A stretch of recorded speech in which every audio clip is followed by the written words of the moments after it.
No way. Democratic donors balk at donating to Biden's presidential library. Former President Joe Biden is running into a problem in his nascent effort to raise money for a presidential library. Donors are checked out. "I want an $800,000 refund," said John Morgan, a Florida-based personal injury lawyer. He was referring to the nearly $1 million he said he raised for Biden that went to then Vice President Kamala Harris last year, after she assumed Biden's role as the Democratic presidential nominee. "I don't believe a library will ever be built unless it's a bookmobile from the old days," added Morgan, who is a longtime Biden devotee. Susie Buell, a major donor in the Democratic Party, said, "No one has asked, but I am not inclined to give to libraries. I'd like him to have some nice library," a third donor chimed in. "I just don't see that's where I'm going to spend my money."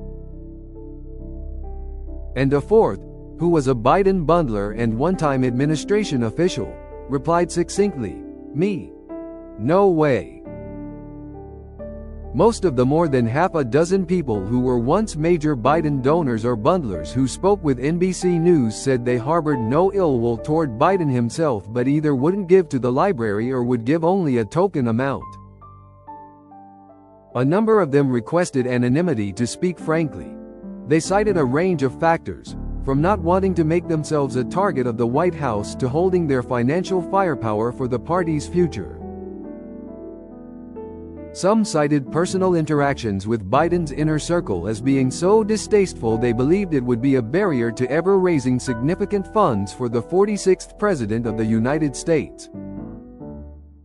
Biden also faces residual anger from the party over his decision to seek a second term despite health issues. Biden then upended the party's nomination process with a late exit after his mental frailties were in full view during a June 2024 televised debate. Rufus Gifford, who led fundraising for Biden's re-election campaign and was finance director for President Barack Obama, was named chairman of the library board. He said he is optimistic that, despite some of the challenges, donors will want to sign on to the project. "Those of us who have been around for a while and love the guy but also understand the full picture want to see what we can do to protect and promote his legacy," Gifford said. "This isn't about the past. It's about the future." One person familiar with the Biden team's plans said the project would have a goal of bringing in between $200 million and $300 million. That's far from the more than $850 million cost of the Obama Presidential Library, due to open in Chicago in the spring.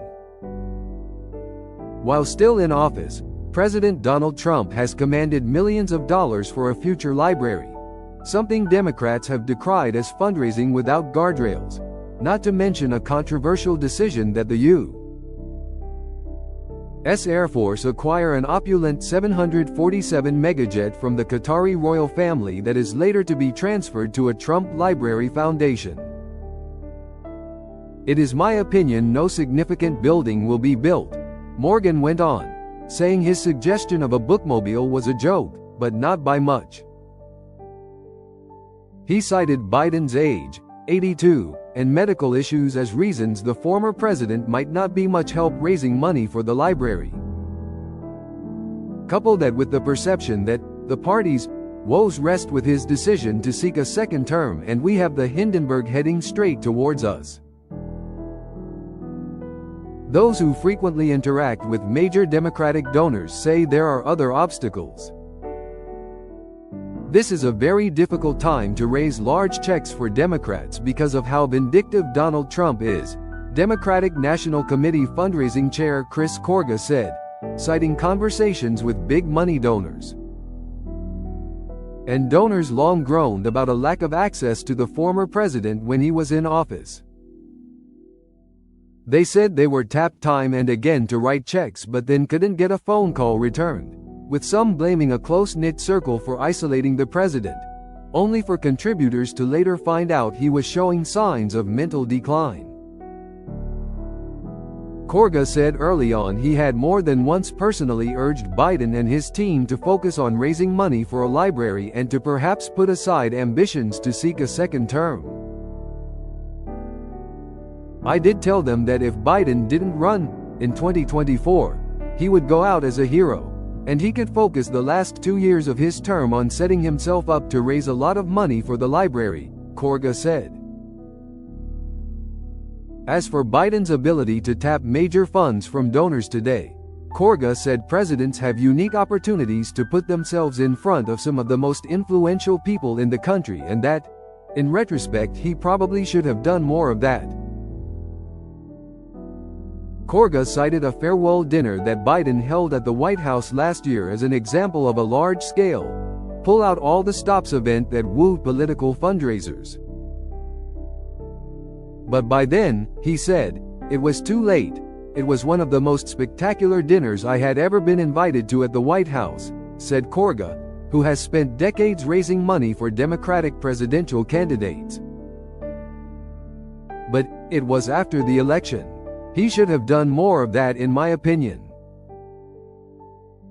Nikki Fried, the chair of the Florida Democratic Party, said she had not heard about the Biden library effort and is skeptical about the appetite to give at a time when there are competing demands for cash. "They want a plan of how we're going to save democracy and how we're going to put this country back onto a better page and turn the page of the Trump administration and the destruction of our economy and international affairs," Fried said. "I don't know if the donors will be ready to give dollars to you to a library when we've got real issues to focus on today." More broadly, she said, fundraising has been a challenge across the board for Democrats because donors are still furious about flooding coffers with money in 2024 and losing anyway. "This ecosystem, the last cycle, raised more money than probably has ever been raised, and we don't have Congress, we don't have the White House, and we don't have additional powers at the state level," she said. "And so there's a real conversation happening about where we go from here and how do we do things differently, and donors on the national level are holding back dollars until they have a game plan." Another prominent donor with close ties to Biden said he might make a token donation to the Biden library effort if asked, but he would not give a large amount of money. "With everything that's going on in our country right now, there are so many important things that need to be funded," the donor said. He said he sees the library effort, which he has not yet been contacted about, as a difficult one for Biden because the former president's base of committed donors is small. Biden started with a small set of fundraising heavyweights, did not hand out many plum posts to top givers and was not good at making his donors feel appreciated, this person said. Biden's age figures to make the raising effort even harder. The person characterized the obstacles ahead. "I don't think hill is the proper term," he said. "It's going to be much steeper than that." A major donor who was part of the administration emphasized Biden's decision not to use a greater number of ambassadorship appointments as a way to reward and woo tycoons. "There's a reason why ambassadors are wealthy people, because you need them at some point," this person said. A former bundler who was historically involved in Biden fundraising pointed to the publication of books reliving the Democrats' 2024 travails and the drag they are having on a party that needs to finally move forward. "Democrats need to pick themselves up and start doing and stop whining and complaining about what happened," the person said. Joe Biden has been a public servant to this country on the world stage for decades. We owe him a huge debt of gratitude. "The ending was not pretty, we all know that," the person said. "But the country and he deserves a foundation and library museum." Would this person ante up for it, then? "Nobody's asked me," the person said.